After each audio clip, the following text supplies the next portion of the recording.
পুণ্যতিথিৰ দিনাই আজি পুনৰ সভ্য সমাজক লজ্জানত কৰাৰ এক ঘটনা সংঘটিত হৈছে। এইবাৰ স্থান হৈছে তিনিচুকীয়াৰ কাকপথাৰত এগৰাকী 10ম শ্ৰেণীৰ নাবালিকাক ধৰ্ষণৰ অভিযোগ উত্থাপন হৈছে আজি, আৰু ধৰ্ষণকাৰীক ইতিমধ্যে আৰক্ষীয়ে গ্ৰেপ্তাৰ কৰিছে। এইজন কনক গোহাঁই নামৰ এইজন লোকে বাৰম্বাৰ আচলতে ওপৰ-জোপৰি ধৰ্ষণ কৰাৰ অভিযোগ আছে, এগৰাকী নাবালিকাক ধৰ্ষণ কৰাৰ অভিযোগ আছে, আৰু এই ঘটনা এতিয়া অঞ্চলজুৰি চাঞ্চল্যৰ সৃষ্টি কৰিছে। দৃশ্যাংশ আমি লৈ আনিছো এই মুহূৰ্তত কাকপথাৰৰ পৰা আহিছে খবৰ। কাকপথাৰত পুনৰ সভ্য সমাজক লজ্জানত কৰা এক ঘটনা সংঘটিত হৈছে, আৰু এইবাৰ পুনৰ ধৰ্ষণকাৰী আৰক্ষীৰ জালত পৰিছে।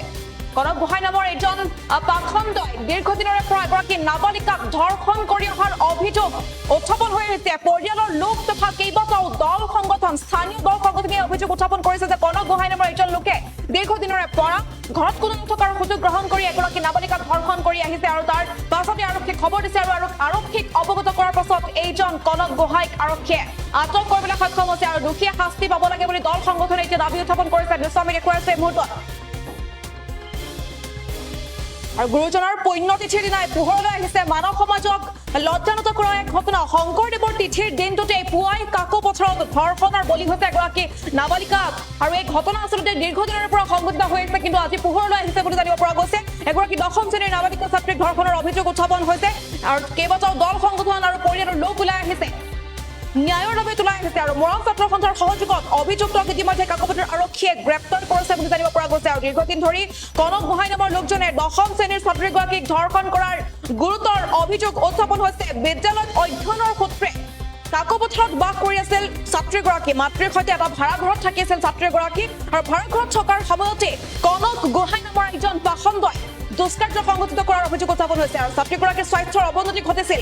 হঠাতে যিহেতু দীৰ্ঘদিনৰে পৰা নাবালিকাগৰাকীক ধৰ্ষণ কৰি অহা হৈছিল, আৰু হঠাতে ছাত্ৰীগৰাকীৰ স্বাস্থ্যৰ অৱনতি ঘটাৰ বাবে কনক গোহাঁই বিদ্যালয়ৰ পৰা অভিভাৱকৰ পৰিচয় দি তিনিচুকীয়াস্থিত এটা ডায়েগনষ্টিক চেণ্টাৰত পিতৃৰ পৰিচয় দি ছাত্ৰীগৰাকীৰ ভুৱা পৰিচয়েৰে স্বাস্থ্য পৰীক্ষা কৰাইছিল, আৰু ইয়াৰ পাছতেই সমগ্ৰ ঘটনাৰ ৰহস্য, সমগ্ৰ ঘটনাৰ মূল কথা আচলতে পোহৰলৈ আহিছে। আৰু ছাত্ৰীগৰাকীৰ পিতৃৰ লগতে দল সংগঠনে দোষীক শাস্তি প্ৰদান কৰাৰ বাবে দাবী উত্থাপন কৰিছে। তিনিচুকীয়াস্থিত ডায়েগনষ্টিক চেণ্টাৰটোৰ ওপৰতো তদন্ত কৰি ব্যৱস্থা গ্ৰহণ কৰাৰ দাবী উত্থাপন কৰিছে দল সংগঠন। আৰু বাৰে বাৰে আচলতে নাবালিকাক ধৰ্ষণ কৰাৰ কাৰ্য অসমত বিভিন্ন প্ৰান্তত বিভিন্ন সময়ত সংঘটিত হ'বলৈ ধৰিছে।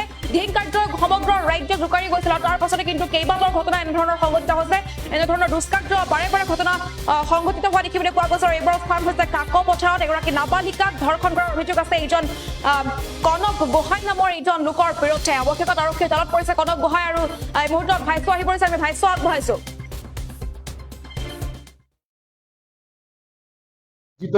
লজ্জিত কৰা এটা ঘটনা ইতিমধ্যে কাকপথাৰত হৈ গৈছে।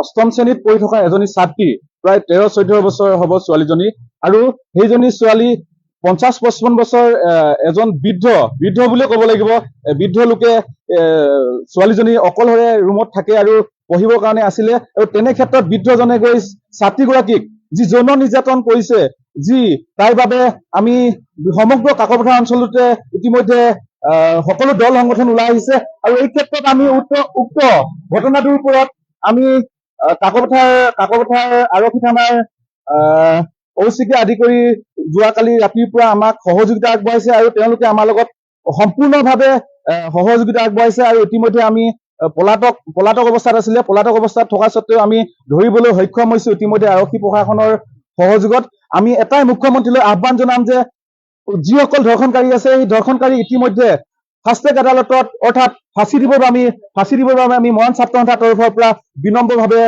মুখ্যমন্ত্ৰী মহোদয়ক হস্তক্ষেপ কৰিবৰ বাবে বিষয়টো অনুৰোধ জনাইছো। আৰু যিজন ব্যক্তিয়ে নেকি ধৰ্ষণ কাণ্ডৰ লগত জড়িত আছে, সেইজন অগাধ সম্পত্তিৰ ব্যক্তি, আৰু তেখেতে ছাত্ৰীগৰাকীক বিভিন্ন প্ৰলোভন দেখাই পেলাই উক্ত কামটো কৰিছে বুলি আমি জানিছো, আৰু ছোৱালীজনী আমি আমাৰ কাৰ্যালয়ত গৈ পেলাই সোধ পোছ কৰিছো, আৰু তেওঁ স্পষ্টভাৱে আমাৰ আগত কৈছে হয় তেখেতে বলপূৰ্বকভাৱে তেখেতৰ কুকৰ্ম কৰিছে বুলি ছাত্ৰীগৰাকীয়ে নিজে আমাৰ আগত অৱগত কৰিছে। আৰু তেখেতৰ যোনগৰাকী ব্যক্তিয়ে নেকি উক্ত ঘটনাটোৰ লগত জড়িত আছে, তেখেতৰ অগাধ সম্পত্তি আছে, আৰু সেইখিনি তদন্ত কৰিবৰ বাবে আমি মুখ্যমন্ত্ৰী মহোদয়ক আহ্বান জনাইছো।